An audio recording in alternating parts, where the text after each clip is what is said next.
it's been a very painful year for me. So at the same time, I cashed in the $300,000 tournament for $1.6 million Not so bad. in May. So everything was just kind of a free roll since then.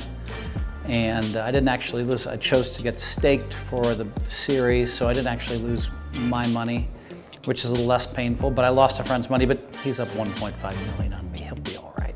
Yeah, I mean, to me, yeah, of course, I have these high standards. But I mean, this feels like a pathetic effort. Not effort, because the effort was there. Pathetic results. Pathetic results. What do you attribute that to? I have no idea. I mean, it's just like, to me, I will say the weird thing is this. 2013, I was working out. I had my worst series of the last 6 years. This year I was working out. I had my worst series, but I refused to back down because I know that the working out gave me extra energy and it made me play better. Yeah. So, I mean, I can't explain it. How could working out possibly hurt someone? But the only thing that could explain it, there's two things that could explain the bad summer. One is just the variance of the luck. There's a lot of variance in this game, you know, and there's the variance. And then there's the other thing, which I always tell the media. If you're a baseball player, okay, sometimes you just hit the ball out of the park for a month straight, right? And then sometimes you hit a slump. So people go like this. And I think I go like this in poker. And if you catch me near the top where my reads are great and my concentration's great, and I just seem to see everything more clearly, then I have those phenomenal years. If you catch me near the bottom, not so much. So there's two intersecting things. There's the luck factor, which might not be perfectly up and down, but certainly has a lot of ups and downs.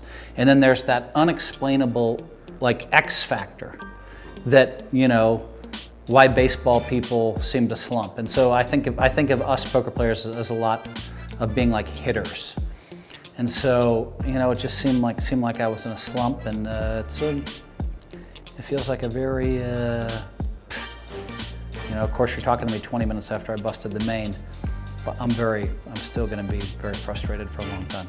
And it also creates a little doubt, you know, how good am I? You know what I mean? And that doubt is good because it makes you work harder. It makes you look at things. This is the hardest I've ever worked during a World Series of Poker. Working out, napping, sleeping, staying on schedule, even tried drinking once all night just to try to shake it up, and it just didn't seem to yield the results. I mean, 3 cashes. And I don't know, I probably paid over 30 tournaments, 3 cashes. And I was close a lot. And you know, I think of how unlucky I got in the Raz for 3 hours, you know, when I got to almost a chip lead. I think of how unlucky I got in the dealer's choice for a couple of hours. And both times just maybe from 30th place down to 18th, 16th place, just the bottom fell out. And I look back and I analyzed all those hands and I'm like, okay, there wasn't much I could do, maybe a small change here or there. So you don't really want to come out of it blaming the luck. There's always doubt. Did I do everything I could possibly do? So worked as hard as I could. Worst results I've had in 7 years.